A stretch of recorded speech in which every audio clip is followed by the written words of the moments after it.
Before we move to the actual chapter, हमारा जो इससे पहला चैप्टर था वो था ऑर्गेनाइजिंग। एंड हमने ऑर्गेनाइजिंग में क्या बोला था?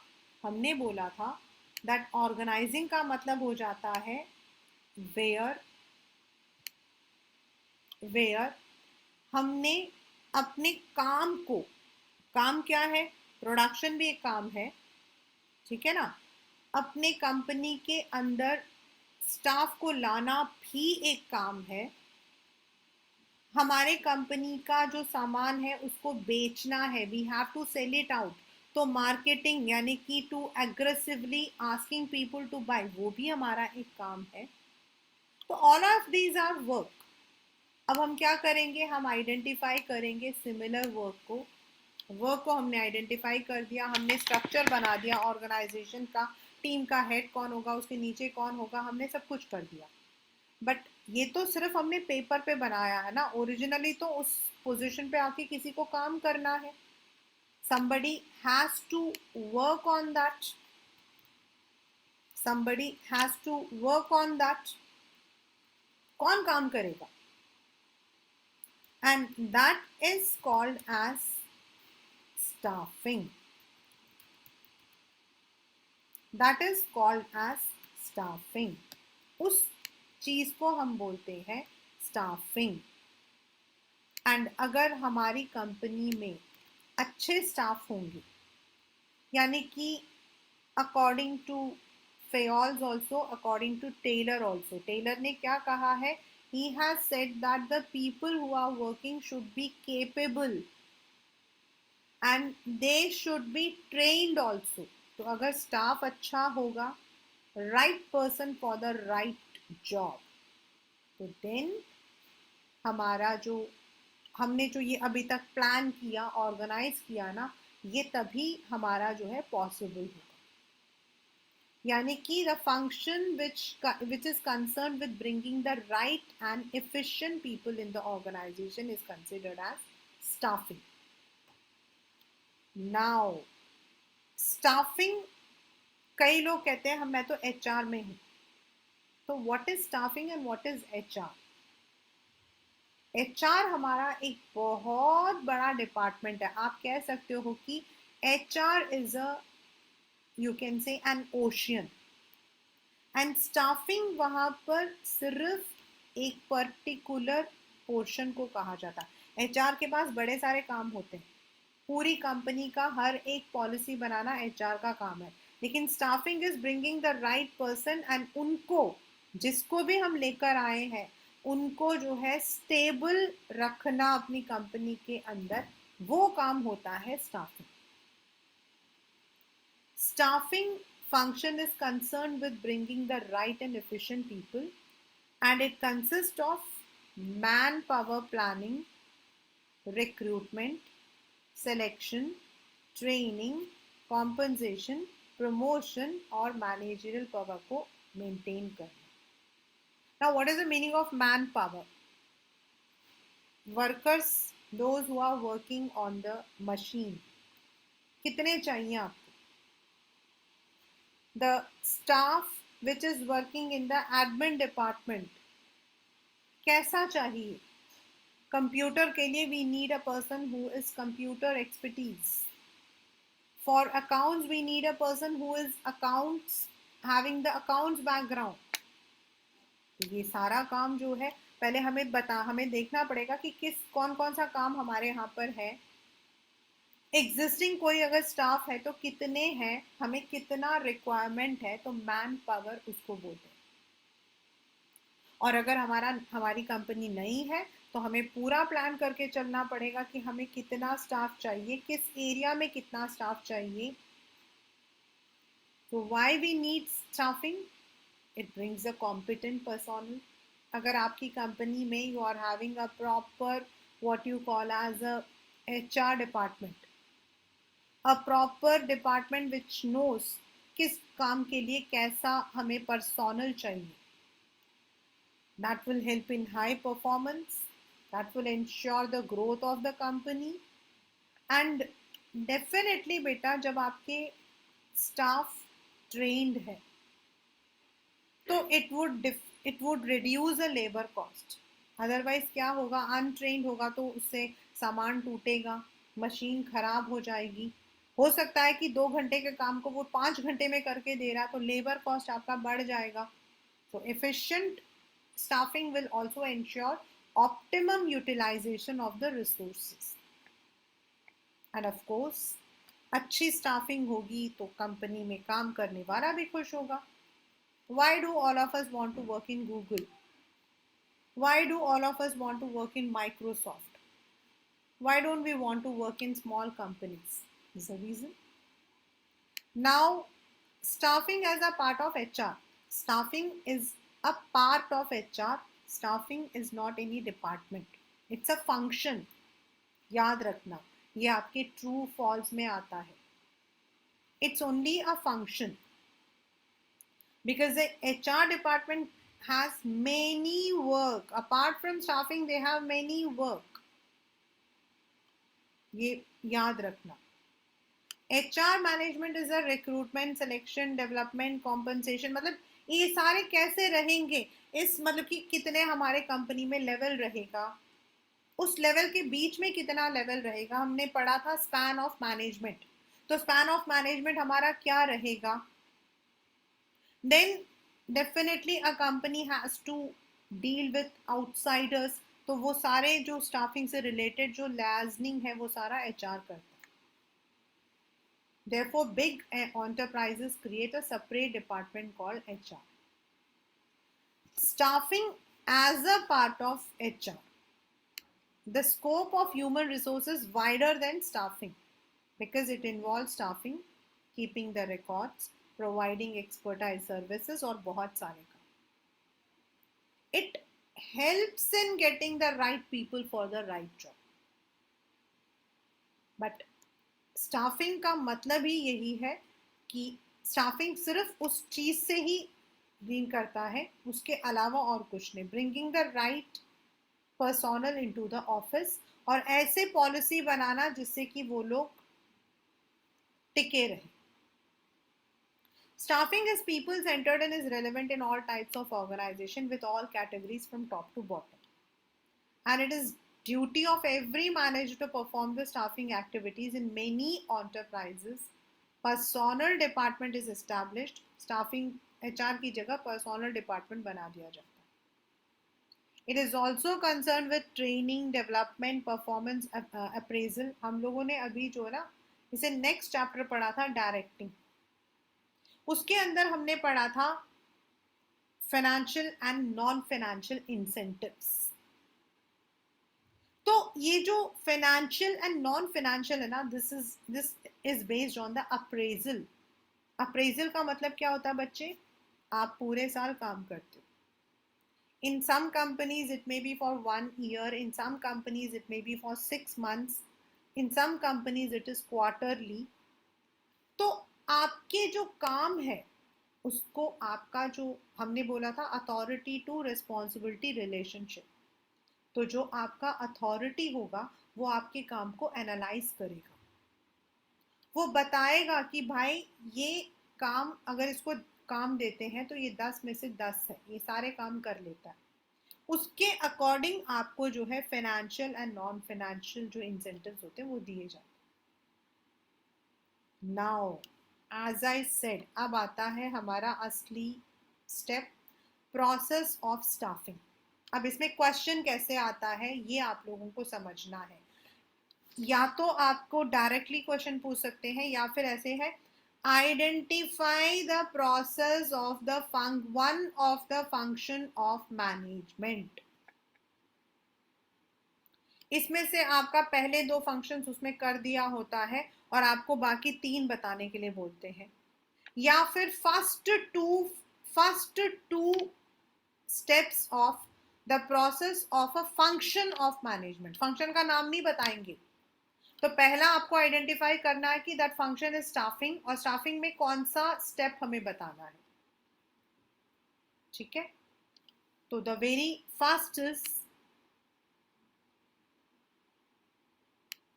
Estimating man power requirement.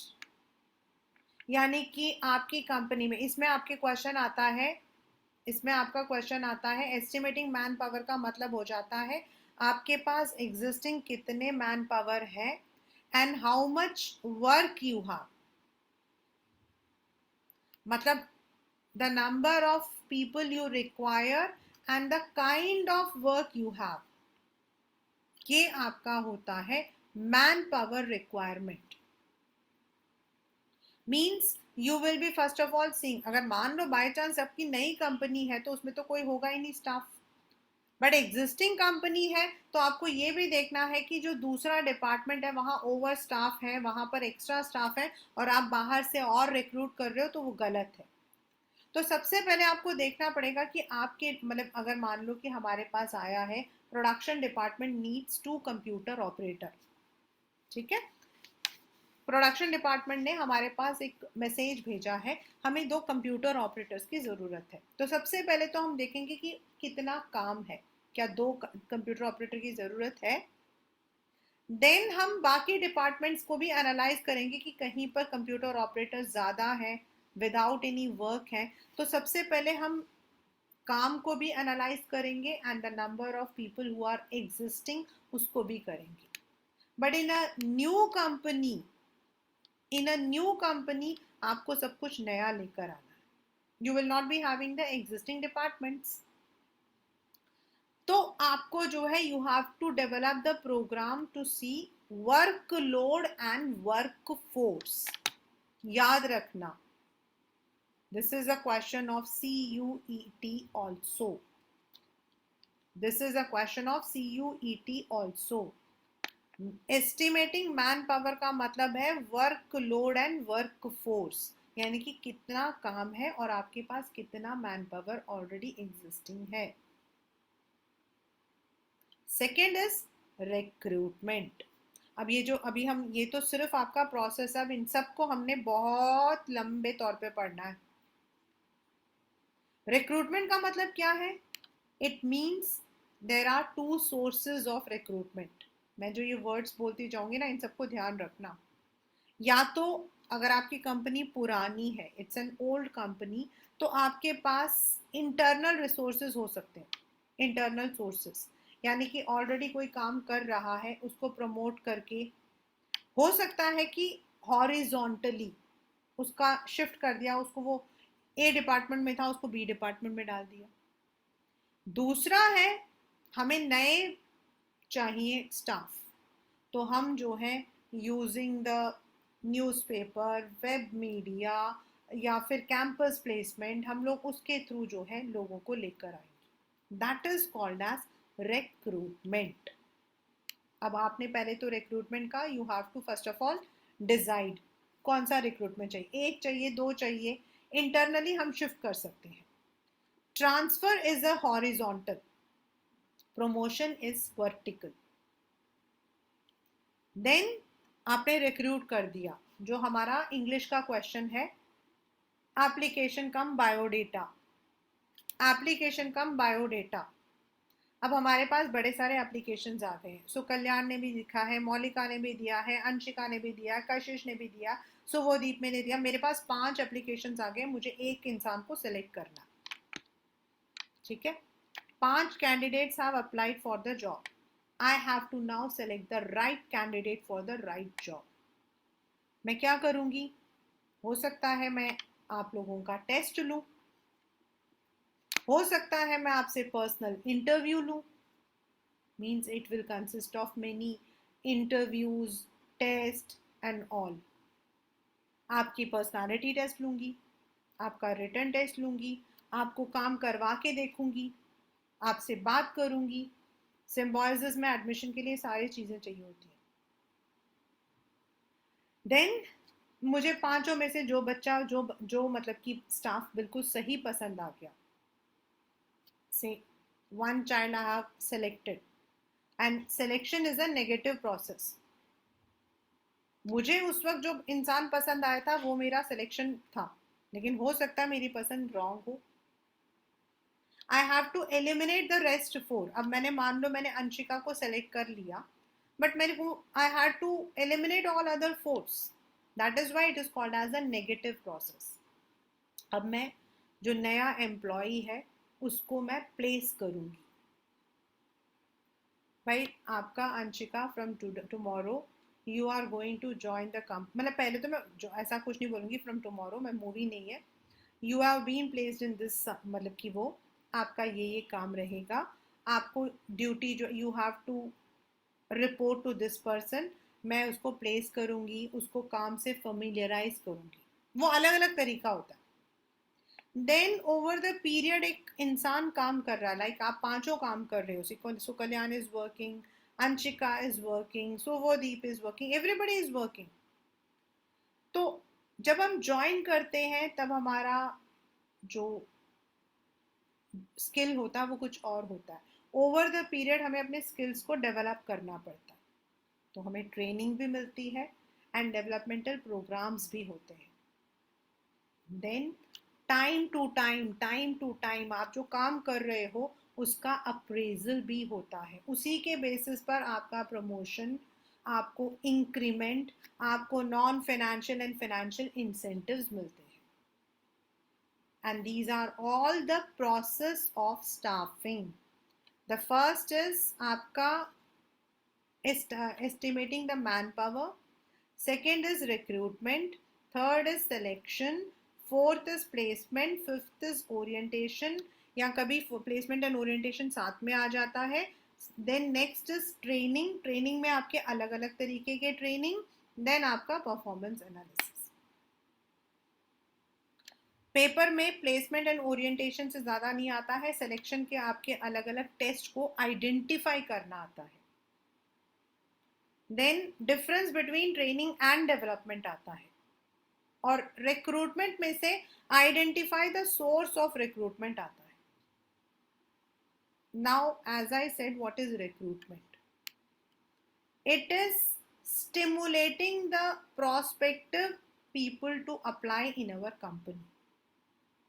हमारी कंपनी में लोगों को अप्लाई करने के लिए बोलना। ट्रांसफर्स, अब now we have internal and we have external, ठीक है। इंटरनल का मतलब है कंपनी में ही दूसरे डिपार्टमेंट में लोग हैं, हम उनको लेकर आ रहे हैं। Transfer is a horizontal internal. Transfer मतलब आप प्रोडक्शन डिपार्टमेंट में तो आपको मार्केटिंग में डाल दिया, आपके जॉब में कोई चेंज नहीं हुआ, सिर्फ आपका डिपार्टमेंट चेंज हो गया। या हो सकता है कि आप एक डिपार्टमेंट से दूसरे में आ गए, लेकिन ना ही आपकी सैलरी चेंज हुई, ना आपकी कुछ और चेंज हुआ, क्योंकि हर डिपार्टमेंट में सेम लेवल का इंसान होता है। प्रोडक्शन में हम उसे कुछ और बोलते हैं, मार्केटिंग में कुछ और होते हैं, लेकिन वो लेवल सेम होता है, मतलब सैलरी सेम होती है। So with in the same level होगा तो that is called as horizontal. Promotion is always vertical, क्योंकि आपने इससे आपको नेक्स्ट पोजीशन दे दिया। You are working as a marketing executive, आपका बॉस नौकरी छोड़कर चला गया, ठीक है। Now the company does not want to spend money on external resource. उसने देखा कि भाई ये इंसान ऑलरेडी ट्रेंड है, आपको ही प्रमोट करके वो पोजीशन दे दी, दैट्स प्रमोशन। ले ऑफ, ये बहुत कम हो, मतलब आता है पेपर में। To recall the temporary workers for work is called as layoff. कभी कभी हम कंपनी में लोगों को बोलते हैं कि भाई अभी नौकरी नहीं है, अभी जब आएगा तो हम बुलाएंगे। उनको जब वापस बुलाते हैं, मतलब हमें अभी हमें ज़रूरत है, हम उनको वापस बुला लेते हैं, that is lay off. Internal मतलब the person who have been appointed in the company and they are given some chance. Now paper में कभी कभी एडवांटेजेस एंड डीमेरिट्स आते हैं, पिछले 2 साल it was not there but now it has been added. Internal का advantage क्या है? भाई जो ऑलरेडी काम कर रहे हैं दे आर मोटिवेटेड, अब मुझे प्रमोशन मिलेगा तो मुझे खुशी होगी। कंपनी को पैसा ट्रेनिंग पे, डेवलपमेंट पे, एक्सटर्नल रिसोर्स के लिए जो न्यूज़पेपर में ऐड देना, वो सब नहीं करना पड़ेगा। बट अगर मुझे फ्रेश टैलेंट चाहिए, I want fresh blood, I want people with more ideas, young talent चाहिए, तो then internal resource can not help me out.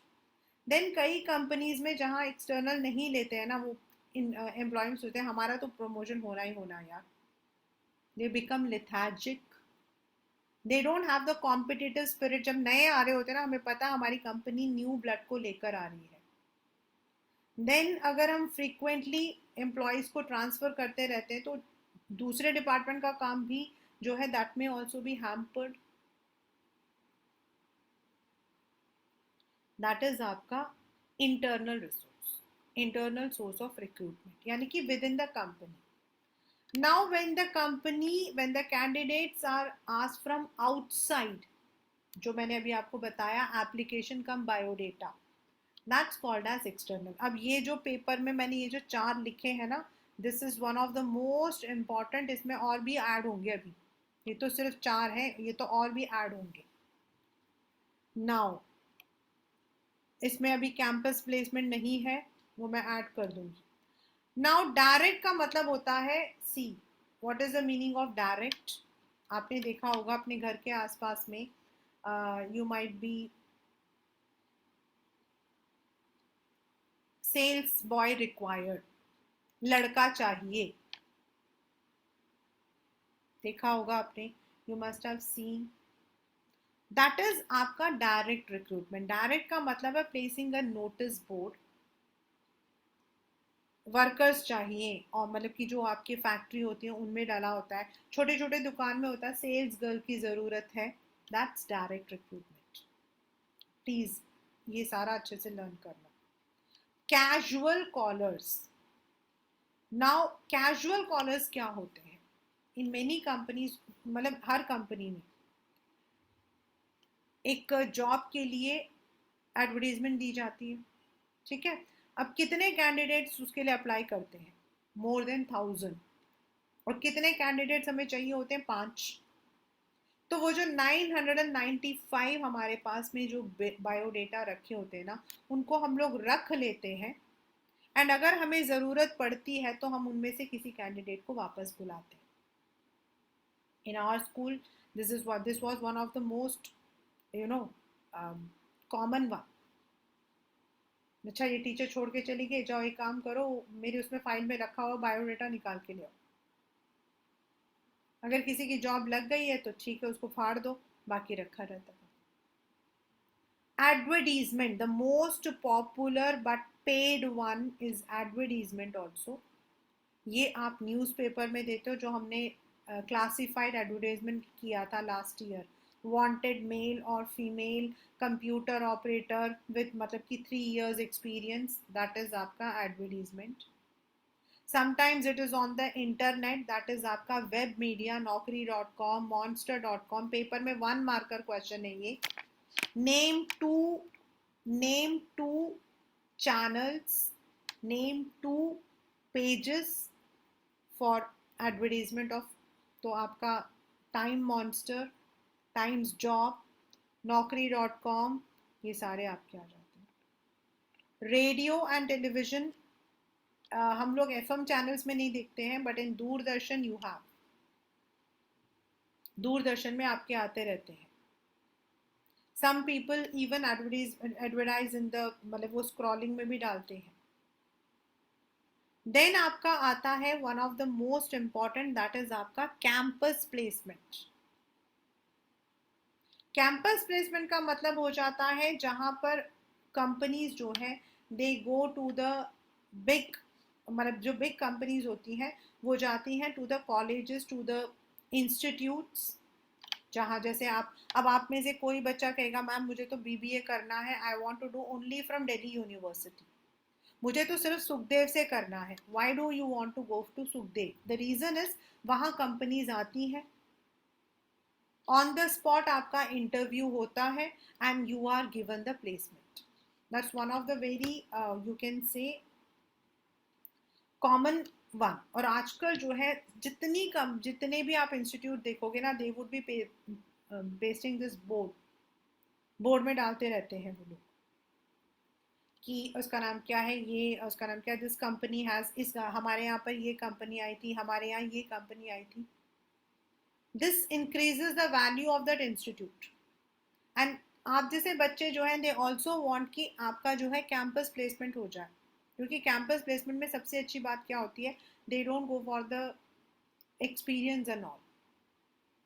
तो जो बड़ी बड़ी कंपनीज होती हैं, अगर आप में से किसी बच्चे ने टू स्टेट्स देखी होगी, देन आपका थ्री इडियट्स देखा होगा, उसमें कैंपस प्लेसमेंट दिखाते हैं। वो I don't know that hero, वो जाता है ना जिसने बड़ी सारी अंगूठियां पहनी होती हैं, वो जाता है, तो कैंपस प्लेसमेंट आपका होता है, दैट्स वेरी इंपॉर्टेंट। तो दैट इज आपका कैंपस प्लेसमेंट। देन आपके जो ऑलरेडी एम्प्लॉयज़ हैं उनको बोला जाता है, आपकी कोई जान पहचान में हो तो उनको लेकर आ जाओ, that's also one way. And then labour contractors, ये आपका लेबर कॉन्ट्रैक्टर्स जो है, आजकल कंपनीज में क्या होता है, they don't go for the direct recruitment, वो लेबर, कोई भी एक लेबर कॉन्ट्रैक्ट होता है उसको अपने यहाँ पे नौकरी में रख लेते हैं, और वो लेबर कॉन्ट्रैक्टर का की ड्यूटी होती है to bring the competent labours. लेकिन उसका नुकसान ये होता है कि अगर लेबर कॉन्ट्रैक्टर नौकरी छोड़कर जाता तो वो लेबर जो लेकर आता वो भी लेकर चला जाता। समटाइम्स अ लेबर कॉन्ट्रैक्टर जो कंपनी है वो एक एक्सटर्नल कंपनी भी हो सकती है जिसको हम पूरा कॉन्ट्रैक्ट में दे देते हैं। एम्प्लॉयमेंट एक्सचेंज, ये बहुत ही अभी तो फिलहाल के लिए वी आर नॉट, क्योंकि जो स्किल्ड होते हैं लोग जैसे नर्स, टीचर्स, इनके लिए इफ़ यू आर, मतलब आपने ख़त्म कर दिया है, and this is only for the government, it's not for the private companies, it's not for the private companies. तो अगर आपने अपना एम्प्लॉयमेंट एक्सचेंज में नाम दिया होता है एंड कोई नौकरी होती है एडॉक में, टेम्पररी में, तो they call you out. No, you can say that walk-in interview and direct recruitment are same, but walk-in interview can be for any post. It can be for the teachers also, it can be for the marketing executives also, it can be for any post. Whereas आपका direct recruitment होता है only for the lower level, for the workers, या फिर on the very बिल्कुल जहाँ पे आपको पैसा नहीं खर्च करना है, you want, वो होता है आपका direct। वॉक इन इंटरव्यू के लिए आप एडवर्टीजमेंट भी देते हो, बट डायरेक्ट रिक्रूटमेंट के लिए आप अपने उसके फैक्ट्री के बाहर या अपने दुकान के बाहर सिर्फ एक बोर्ड लगाते हो। Now why is external source very important? Because you get qualified personnel, you have wider choice। आपने एक जॉब के लिए किया, आपके पास 1000 लोग आ गए, you get fresh talents also, क्योंकि दूसरी कंपनी से जो जिनके पास एक्सपीरियंस होता है वो आते हैं। एंड एक्सटर्नल सोर्स से अगर हम लेकर आते हैं तो जो इंटरनल सोर्स वाले होते हैं उनमें कॉम्पिटिटिव स्पिरिट होता है, but on the other hand competitive के साथ उनमें डिससेटिस्फैक्शन भी हो सकता है। It's a very costly, because for conducting one interview a company has to spend lakhs of rupees. आपके जो भी उनसे रिलेटेड लोग होते हैं, those who are going to take, क्योंकि जो आपका एचआर डिपार्टमेंट होता है वो सिर्फ प्रिलिमिनरी इंटरव्यू ले सकता है, they can not take the second interview. अगर मेन, मगर मुझे प्रोडक्शन, तो मैं प्रोडक्शन के हेड को बुलाऊंगी, and it is of course a lengthy process. Now अब हमारा आता है सिलेक्शन। अब ये आपका जो है थर्ड है, पहला हमने मैन पावर देख लिया, फिर हमने रिक्रूटमेंट देख लिया, अब हमें सेलेक्ट करना है। तो हम क्या करेंगे, सबसे पहले तो हमारे पास आएगा प्रिलिमिनरी स्क्रीनिंग, यानी कि आप अपनी, आपके, मेरे पास 5 बच्चों का एप्लीकेशन आया, मेरे पास 15 बच्चों का आया, ठीक है, मेरे पास 15 का आया। Now what I will do is, सबसे पहले मैं देखूंगी, पता होता क्या है, बड़े सारे लोग होते हैं वो कहते हैं कि भाई चलो कंप्यूटर ऑपरेटर के लिए आया है, और उसमें लिखा हुआ है that you should know computer programming, चल यार करके देखते हैं। तो ऐसे आपको, मतलब कि ऐसे आपके पास बहुत सारे लोग होते हैं, तो सबसे पहले आपको स्क्रीनिंग करनी पड़ती है, ओनली द सूटेबल कैंडिडेट्स जो होते हैं उनका बायोडेटा हम रख लेते हैं, ठीक है। Now comes the selection test, ये पेपर में आपका अलग अलग आता है। Now in the selection test you have psychological test, यानी कि aptitude test, personality test, interest test, आपके 3 अलग अलग होते हैं। Aptitude test, personality test and interest test, और ट्रेड टेस्ट, 4 होते हैं, सॉरी। What is aptitude? आप ये पेपर में आता है, very important. Anyway we will be doing it with the NCERT, you will have the better वो। एप्टीट्यूड का मतलब होता है the ability to learn new skills. अगर आप किसी जॉब में जा रहे हो तो नेचुरल है कि आपको time to time you have to update. तो आपके पास आपके पास एप्टीट्यूड है। आजकल ये जो एप्टीट्यूड टेस्ट है, it is very important for everything. Second is your personality. Now what is personality? People से मैम पर्सनालिटी का मतलब है अच्छे से कोट टाइप पहना एंड थोड़ा सा या करके बात किया, तो दैट इज पर्सनालिटी। तो that is wrong definition, that is wrong definition, take it for granted. Personality means how to handle a situation. The situation can be any damn thing. मैं आपको एक एग्जाम्पल देती हूँ विच इज मतलब very common in the IAS office वगैरह में भी, इन Symbiosis में भी होता है पर्सनालिटी टेस्ट। अभी हुआ था मेरे स्टूडेंट का, तो क्या पर्सनालिटी देखी उसको, उससे पूछा कि what is the capital of this, नहीं कुछ अकाउंट्स का क्वेश्चन पूछा, हाँ अकाउंट्स का क्वेश्चन पूछा, उसने आंसर बिल्कुल सही दिया। अब जो इंटरव्यूअर था उसने बोला आई थिंक दैट ये आंसर तुम्हारा गलत है। ठीक है, अब ये जो बच्चा था, मेरा ही स्टूडेंट है, उसको गुस्सा आ गया, वो थोड़ा इम्पल्सिव है, वो है इम्पल्सिव। मैं तो उसको इतनी डांट लगाती हूँ कि आप सोच भी नहीं सकते हो। आप में से किसी ने मेरी डांट ऐसे सुनी भी नहीं होगी। वो अड़ गया, सर आपको कुछ भी नहीं आता। एंड जो बाद में व्हाट हैपेंड इज, जब ये PI ख़त्म हो गया तो ही जो दूसरे सर थे उन्होंने बोला that you were right but we were checking your personality and you were impulsive so you will not be selected.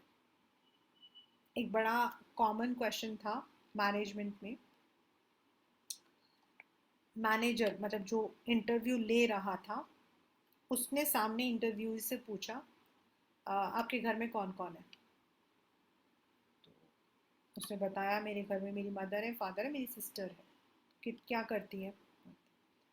अब इंटरव्यूअर ने पूछा उससे कि मान लो कि मैं आपकी बहन के साथ भाग जाता हूँ, तब क्या करोगे? नाउ इमेजिन आप क्या करोगे? तेरी हिम्मत कैसे हुई? गुस्सा आएगा। वहां आपकी नेगेटिव पर्सनालिटी आ गई। उसने कहा कि सर मैं क्या करूंगा, मुझे आपसे अच्छा तो दामाद मिलेगा ही नहीं। स्माइल करते हुए उसने बोला। That's positive personality. तो पर्सनालिटी टेस्ट होता है to analyse on a given situation कि आप कैसे रिएक्ट करते हो। How do you react in a given situation? Adverse situation है, आपके घर में मतलब कि बहुत बड़ा हादसा हो गया और मैंने आपको प्रोजेक्ट के लिए बुलाया, आप क्या करोगी? मतलब जिसमें आपको गुस्सा दिलवाने वाला, how you react. Then third इज आपका ट्रेड टेस्ट। ट्रेड टेस्ट का मतलब क्या होता है बच्चा? ट्रेड टेस्ट हर एक जॉब के लिए नहीं होता। Trade test is only for the jobs, trade test is only for the jobs जहां आपका स्किल काम होता है, जैसे कंप्यूटर। अच्छा ठीक है, आपकी स्पीड कितनी है? आपने बोला 40 वर्ड्स पर मिनट। ओके, मैं टाइप करने के लिए लेटर दे रहा हूँ, करके दिखाओ। फिर वो 1 मिनट में आपके चेकिंग करेंगे आप सचमुच में 40 या कर रहे हो। दैट इज ट्रेड टेस्ट, यानी कि making you work on the. Then fourth इज आपका इंटरेस्ट। फर्स्ट इज आपका aptitude, learning new skills, personality, how to handle the situation, and third is trade test and the fourth one is interest, यानी कि आपका interest किस किस area में है। आपको याद होगा हम लोगों ने चैप्टर पढ़ा था तो फॉर्मल एंड इनफॉर्मल ऑर्गेनाइजेशन पढ़ा था। सो इंटरेस्ट अब नेचुरल है कि बेटा एक टीचर का इंटरेस्ट अगर पढ़ा मतलब कि बुक में है तो आप क्या कहोगे, यार वो टीचर बहुत अच्छी है क्योंकि उनको उनको ना बुक्स पढ़ने का बहुत शौक है, शी इज़ वेरी नॉलेजेबल। अब नेचुरल है कि एक टीचर का नाचने में डांस होगा तो वो कहाँ पे पढ़ाएगी ना, ऐसा नहीं कि नाचना नहीं चाहिए, मीन्स इंटरेस्ट कहीं ना कहीं कॉर्पोरेट लेवल में इट दे सी यू। आजकल तो इंटरेस्ट टेस्ट के अंदर they even check your LinkedIn profile, your Facebook profile, insta profile. और मैं बच्चों को बोलती हूँ कि जब आपको जॉब पे जाना हो ना अपने फेसबुक को बंद करके नया बनाना, बिकॉज फेसबुक में आपने वो बाबू सोना की फ़ोटोज़ डाली होती हैं and then they look and they see. ऐसे बड़े सारे लोग हैं जिनका रिजेक्ट हुआ है। So these are the 4 major test आपका होता है साइकोलॉजिकल एंड एम्प्लॉयमेंट के under.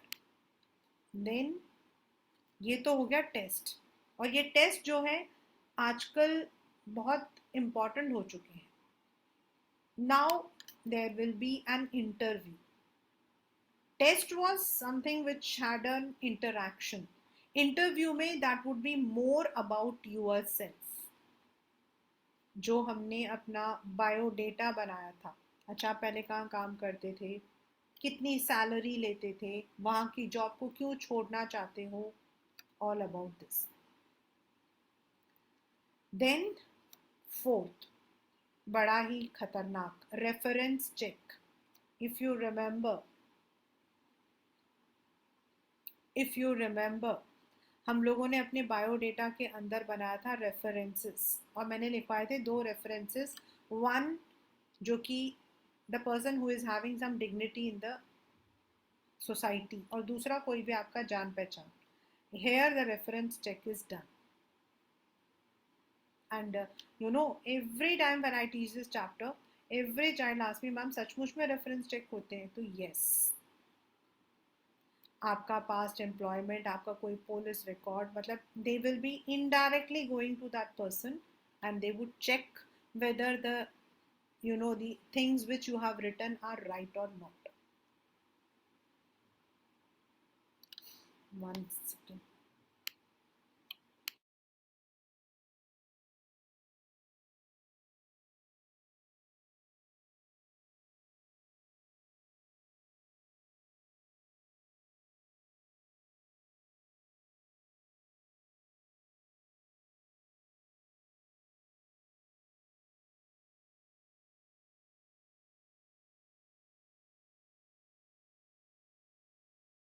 I have a very good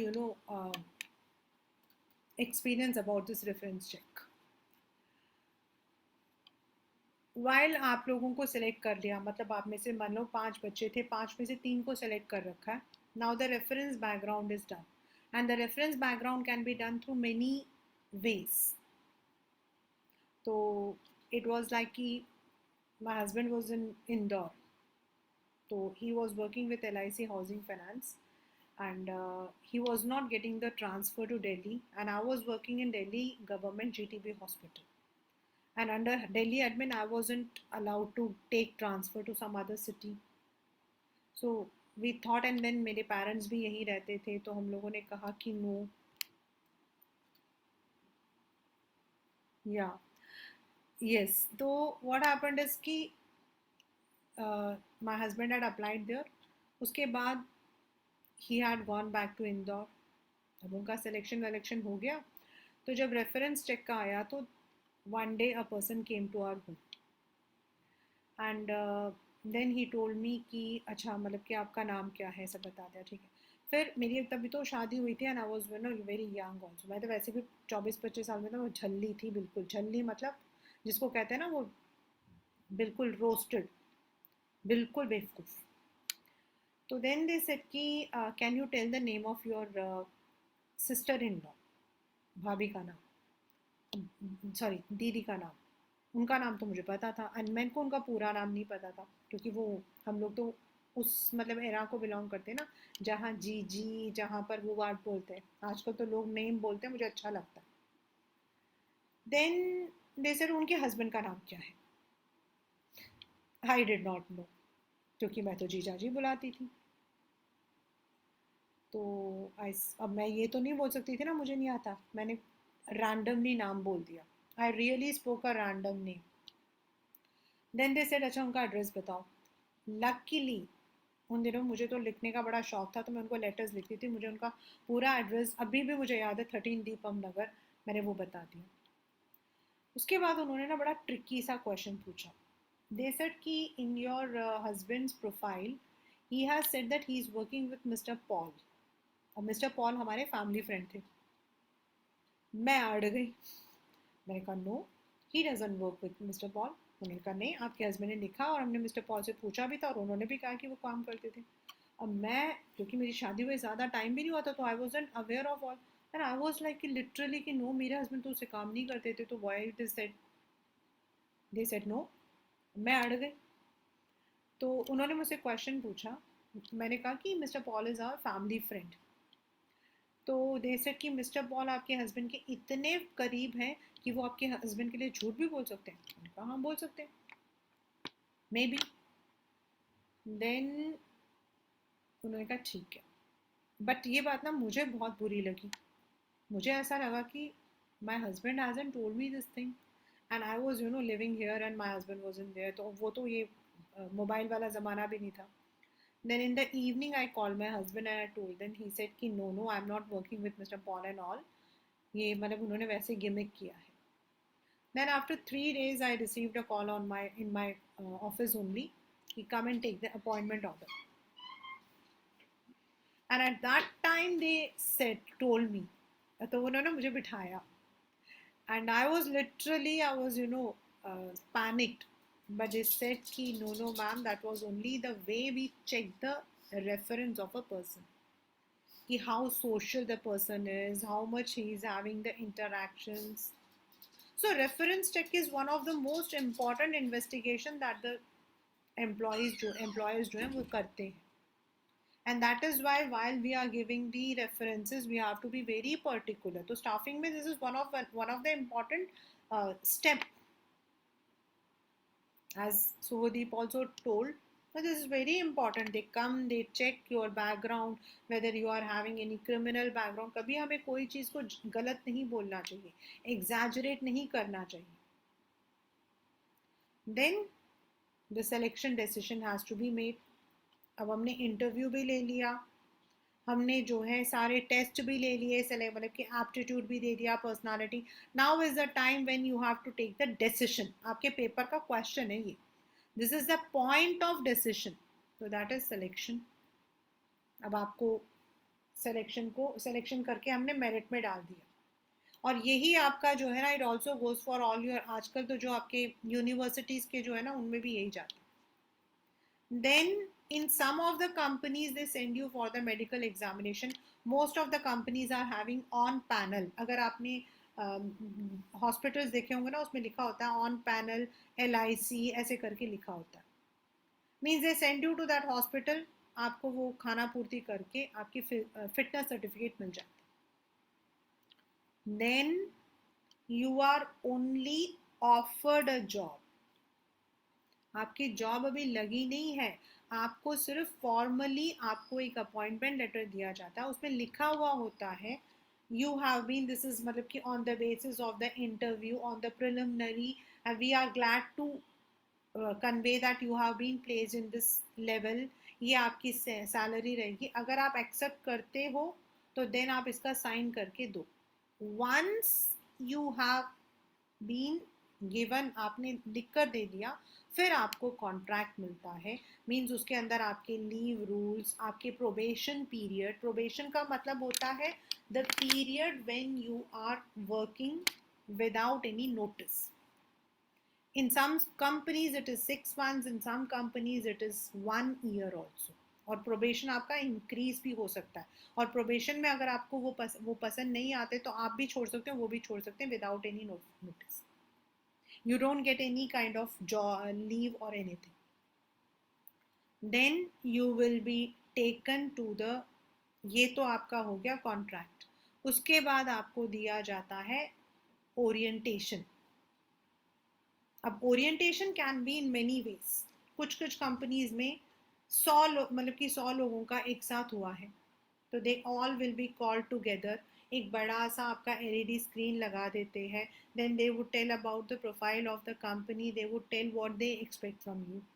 In some companies, you may be asked to work under that person for 2 or 3 days to take the training. In some companies, they may be giving you some special kind of workshop. That depends आपका जो अब मतलब कि how you have been placed, वो अलग अलग companies का अलग अलग policies होती। So you would be acquainted with that. Then over the period, ये तो था हमारा सेलेक्ट कर लिया। अब सेलेक्ट करने के बाद in some companies there might be on the job training. In most of the companies we have off the job training, यानी कि नौकरी करने से पहले आप जो skills सीखते हो। And in some companies you have the on the job training, यानी कि आप ट्रेनिंग मतलब जॉब करते करते ही आपको जो है अलग अलग तरीके की ट्रेनिंग दी जाती है। ट्रेनिंग जो होता है बच्चा, दैट्स गिवन टू एवरीवन जो भी जॉब कर रहा है। बट डेवलपमेंट के जो प्रोग्राम्स होते हैं, आपका स्किल डेवलपमेंट, आपका पर्सन, वो मैनेजरियल का होता है। These are the training methods. ये आपके आता है अगेन आइडेंटिफाई में, मीन्स अप्रेंटिसशिप। अप्रेंटिसशिप होता है आपका छोटू, हमेशा याद रखना मैं जो वर्ड बोल रही हूँ ना, छोटू। अर्न वाइल यू लर्न, जैसे कारपेंटर, आप अगर अपने घर में कभी कारपेंटर को बुलाओगे, आप देखना उसके साथ में 2-3 जने आते हैं। Normally they are not employed, वो उनको ना ऐसे बोलते हैं, अच्छा वो पाना निकाल के दे दो, वो हथौड़ी निकाल के दे दो। And using this technique normally they are trained. जितने भी आपके ये गाड़ियां जो रिपेयर करते हैं, इन सब के पास आपका जो है normally they have the apprenticeship, master worker के नीचे काम करना। Internship, this is becoming very very very very common nowadays. Internship का मतलब होता है while you are pursuing your BBA या MBA, आपको समर इंटर्नशिप, विंटर इंटर्नशिप में जाना पड़ता है, जहां आप 1.5 महीने 2 महीने किसी कंपनी में जाकर काम करते हो। दैट मे बी पेड और अनपेड, मतलब ये डिपेंड करता है वो कंपनी की पॉलिसीज क्या है। वहां पर you will be using your theory, जो आप वहां पढ़ाई कर रहे हो अपने MBA के कॉलेज में, उसको आप यूज करते हो इन द रियल फील्ड। और इसीलिए आजकल BMS जैसे कोर्सेज, आपके MBA जैसे कोर्सेज है ना, ये बहुत ज़्यादा फेमस हो रहे हैं, क्योंकि इनमें इंटर्नशिप होती है आपकी। तो उसमें क्या होता है कि having the you are having more exposure, क्योंकि जब आप थ्योरी पढ़ के आते हो ना, तो आपको पता ही नहीं कि आपको काम कैसे करना है। लेकिन इंटर्नशिप से आपको एग्जैक्टली पता लग जाता है आपको एग्जैक्टली काम करना क्या होता है। और कई बार क्या होता है, इंटर्नशिप करते करते आपको वहाँ नौकरी भी मिल जाती है। अगर आप अच्छा काम कर रहे हो तो वो कहते हैं कि जब आपका ये MBA या BBA खत्म हो जाएगा तो आप यहाँ पर करोगे नौकरी। They absorb you, and that is why people are going to those colleges, those universities जहाँ पर ये ट्रेनिंग आपकी ज़्यादा होती है। एंड वाई, आपको पता है एक time BBA was not in India, but आज की डेट पर BBA की ज़्यादा वैल्यू है। This is because BBA is a professional course where you are getting the training on the job. Induction, induction आपका वही है जो मैंने अभी आपको बताया, familiarising you with the company. Induction अलग अलग होते हैं, किसी किसी कंपनी के अंदर it may be for 2 days, किसी किसी कंपनी में सिर्फ थोड़े टाइम के लिए होता है। Then you have vestibule, then you have what you call as articleship, जैसे आपके CA के अंडर आते हैं आपके, that is also there. And vestibule यानी डमी मशीन्स पर आपको काम करना। अब ये वाला वेस्टिब्यूल वाला क्वेश्चन इतना कंफ्यूजिंग, और इतनी बार पेपर में आया है कि you can't even imagine. Vestibule का मतलब होता है now workers have come into the job, right? Now they don't know how to work on the sophisticated machine, या ऑलरेडी हमारे वर्कर्स तो हैं, कंपनी ने नई मशीनें मंगवाई हैं यूएस से, now those machines are sophisticated, the workers don't know how to work. आप प्लेन चला रहे हो, आपने देखा होगा वो गेम आता ना स्टिमुलेशन का, दैट इज वेस्टिब्यूल ट्रेनिंग। तो आपको जो है जैसे प्लेन चलाना, शिप चलाना, तो they would take you to the dummy machines, they will explain you the exactly what is what, and then they will train you. इससे क्या होता है कि जो अगर भाई किसी वर्कर को आपने नई मशीन दे दी और उसने उसको तोड़ दिया, इसीलिए they are given vestibule training. Vestibule training is nothing but training on dummy machines. Apprenticeship होता है मास्टर वर्कर। इंटर्नशिप आजकल हर एक कंपनी में है, आपको पता है। When you are completing your law, when you are completing your BBA, MBA या फिर मेडिसिन, तो आपको इंटर्नशिप करनी पड़ती है। That's in some companies you are also given the job rotation training, but that is actually waste. Job rotation मतलब आपको 15 दिन एक काम में दे दिया जाएगा, आप अकाउंट्स के लिए आए हो, 15 दिन आपको जो है you may be given into the entry, 15 दिन आपको जो है दूसरे में दे देंगे, एंड फिर देखेंगे in which you are better, and then you will be placed in that. So this is all what we call as staffing, a very long procedure. It's a function of management, and it is HR is wider and this is somewhat narrow. Staffing includes the process, steps, manpower requirement, recruitment, selection, then placement, and then आपका training development. These are all the steps. और steps के अंदर आपका man power के अंदर आपका आता है वर्कलोड एंड वर्कफोर्स। रिक्रूटमेंट में आपका आएगा इंटरनल एंड एक्सटर्नल। एक्सटर्नल में आपके जो है इंटरनल में आपका आता है ट्रांसफर एंड प्रमोशन। ट्रांसफर आपका हॉरिजॉन्टल, प्रमोशन आपका वर्टिकल। देन इन एक्सटर्नल आपके आता है advertisements, campus placement, direct callers, casual callers, then आपका वेब मीडिया, एम्प्लॉयमेंट एक्सचेंज, या फिर recommendation of your old employees. Then selection के अंदर आपके आते हैं टेस्ट, और टेस्ट के अंदर आपका आता है साइकोलॉजिकल टेस्ट, यानी कि आपका एप्टीट्यूड, आपका इंटरेस्ट, देन आपका पर्सनालिटी। देन आपका आता है ट्रेड टेस्ट, यानी कि knowledge about your existing knowledge about your job. आपकी ये 4 टेस्ट होते हैं। Then once selection has been done, आपका नेक्स्ट होता है reference check. Then you are given the उसका नाम क्या है, ऑफर दिया जाता है। Then training and development. Training में you will be having off the job and on the job, तो आपका अप्रेंटिसशिप, इंटर्नशिप, देन आपका जो है articleship, these are all training methods, and then vestibule and development आपका होता है आपके ओवरऑल ग्रोथ। हमने मैस्लो थ्योरी में पढ़ा था आपका सेल्फ एक्चुअलाइजेशन। तो जो सेल्फ एक्चुअलाइजेशन है, जो आपके एस्टीम नीड्स हैं, ये दोनों जो है आपके डेवलपमेंट के अंदर आ जाते हैं। यानी कि कंपनी में ऐसे प्रोग्राम्स जो आपको डेवलप कर सके, आपके टैलेंट को डेवलप कर सके। So that is what we call as staffing.